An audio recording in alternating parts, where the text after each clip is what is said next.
Dude, have you ever talked about that one night at Silver Lake Lounge? Was it the night with when you did the Eminem joke? That was at. That was at Silver Lake Lounge, right? No, that was at. Was Silver Lake Lounge the mic that what's her face ran? That was a spot over by. It was on Sunset. It was Silver Lake Lounge. Yeah. It was not the Lexington. I was thinking of the Lexington. Have you ever talked about that joke you did and like what transpired from that? I think I like touched on it once, but I'm happy to talk about it. It's wild. Saying it like this makes it sound like you did something controversial, but right, I know. But it was literally just a stupid Eminem joke. It was the dumbest joke. So I did a joke. I was Eminem if he was the spokesperson for M&M's. And I wrote a whole thing about him pitching chocolate with the shells and the peanuts. Do you remember the joke? Can I just say what I remember? Yeah, I kind of forget the joke. What I remember was you just go, this to set this scene. This is like an open mic where everyone there just wants to mope and talk about politics and Trump and. Yeah, it's an east side of LA open mic where everybody is like jaded and jokes don't dark fly and there. Negative, and they don't like laughing for other people. Jokes don't fly. Yeah, if you have jokes, get the fuck out. Right. If you're trying to be funny, fuck off. Yeah, that's and the vibe. Buy a drink and then wait 3 hours to go up and we'll boo you. That's the vibe. Anyways, you finally went up and your stupid smile. You're so happy. I was so excited. I was doing stand-up comedy, and you just go, "This is how I remember." You just saying, "This is." Eminem if he was the green Eminem.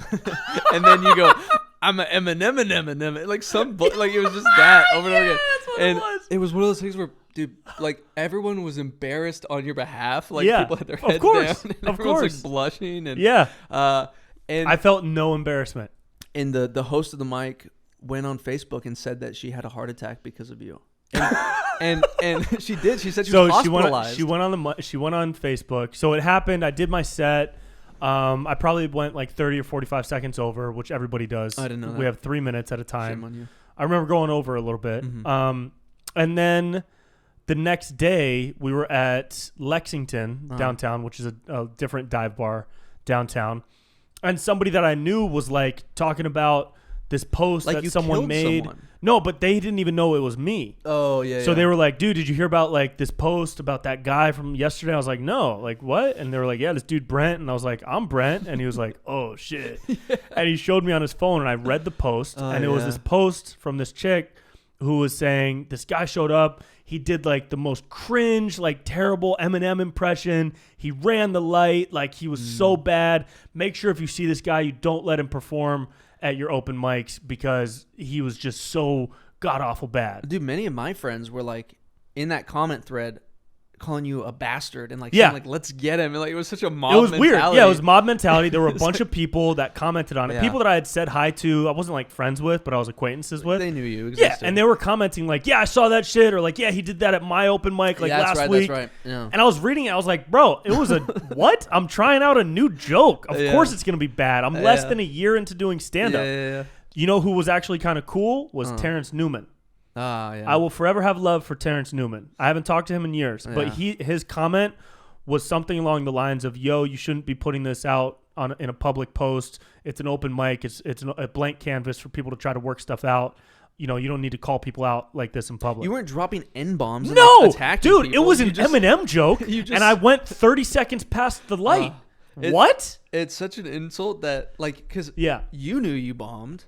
Of course. Everyone knew you bombed. Of course. But that's what an open mic is for. But it wasn't enough. It's like, no, he bombed. Right. And he's and fuck him. And and so that upset me. The irony, though, the twist of this, and then, by the way, while we were at Lexington, I still did my fucking set, even though I knew everybody in the room had seen that post by then. Right. I still did the fucking open mic set at Lexington. And the next day, I still fucking went out and did more open mics. Yeah. And I just chose from that day on. That literally was a catalyst in my career. Kind of boosted that showed me, well, it boosted me in a way later, but in the moment, it showed me, okay, there really is one thing I need to focus on out here, and that is not making friends.